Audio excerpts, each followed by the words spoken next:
And so I'm thinking about where do I want to go and what do I want the player to think? When you're designing a game or level, do you design it for you, like as the avatar, like something you'd want to play, or for what you think others will want to play, or a combination of it?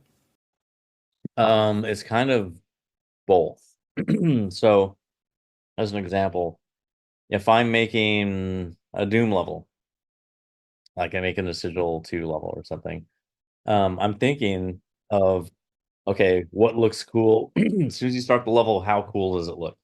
What am I seeing and what is happening? Am I being attacked already? Or am I in a position where if I even move, it's going to start? Or am I in a room alone that's ready to start popping traps or whatever? So so that's based off of everything that I know the players should be doing at the start of other levels, so there's no repetition. Otherwise, your game becomes boring because they can predict what's going to happen. So you basically, I sit there going, okay, I want it to look really cool when they start, and it gives them lots of ideas about what to do, where to go, that kind of thing. And and then I start building it. And as I'm building it, like I already know what's going to happen. Like I know everything.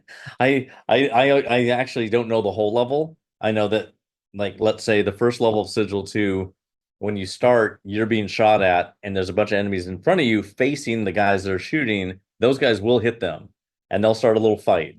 And so what you can do is just kind of move behind another enemy to have them get shot, and so you can kind of direct that. Or you can just like, I'm gonna start fighting too from behind and kill the guy to get the shotgun. I want the shotgun more than anything else because I don't have one. And then and then you find out you're in an enclosed space and you can't get out. How do I get out? Oh, I got to find the Baphomet's eye, the sigil, and then shoot that. And then that opens up the next piece. And it's like, oh, more shit, right? And when you open up the next piece, you can see, oh, there's the exit that you will not get to until you go through so much stuff you can see it. And you can go think about how you're going to get there. It's not going to happen, but you can go like, okay, now I know what the exit looks like when I see it. And you can see what's waiting for you.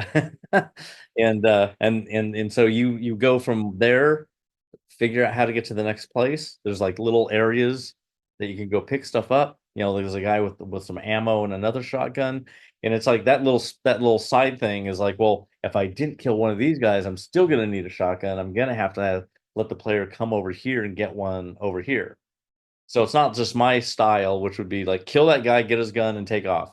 It's like, well, someone might not do that, or if they're in easy mode, there won't be a shotgun, right? So a shotgunner. I got to make sure all skill levels are going to be covered with this. So I need to place another one, an actual shotgun somewhere around the corner that has a path to it, and it's all good. Um, and then they got to figure out how to open up the next space. So they figure it out. It's another eye. It's like teaching them how to do that. And then when they do that, they go into another hallway. There's more monsters. Doors open. Spawns a cyber demon.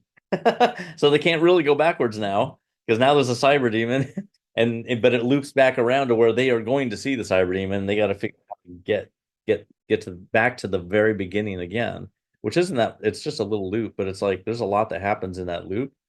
And so I'm thinking about where do I want to go and what do I want the player to think when they're doing what I'm doing, what I'm playing. I'm thinking about both things at the same time. I'm like, how much fun is this? Is this fun to do?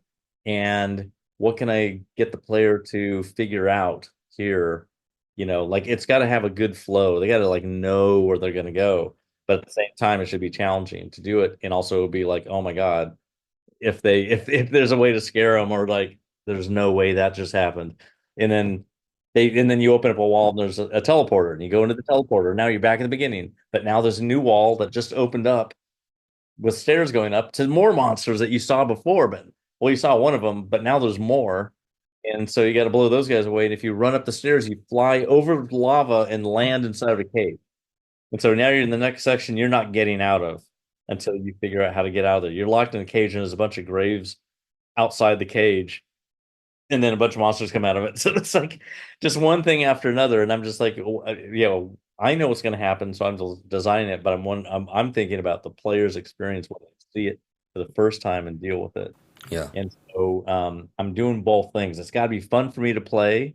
It's got to be challenging. I always like design depending on what I'm making, I have a specific difficulty level that I'm designing for, and I tend, at least for my stuff, people tend to like the most difficult stuff. Um, just a second. They like stuff that is just really hard to play. But there's difficulty levels, so go ahead and play easy or whatever. But the real design is in ultra violence. And so I just kind of I go through and just like, oh, this would be cool if they saw this, if they found this secret area, lots of secrets. I have rules. Every level has to have like four minimum secrets, and just like all of these things. There's a little rule thing that I make for every like set of levels that tries to be a little bit different than what I did before. Maybe it adds an extra element or something. Just so people can like, okay, I know how that stuff worked. Oh, this is interesting. This is a new thing. It's always like doing a new thing, not just that there's new levels, but like what is the next thing in here that people will learn, and it's cool, and I feel like there's some kind of meta progression between sequels of the game.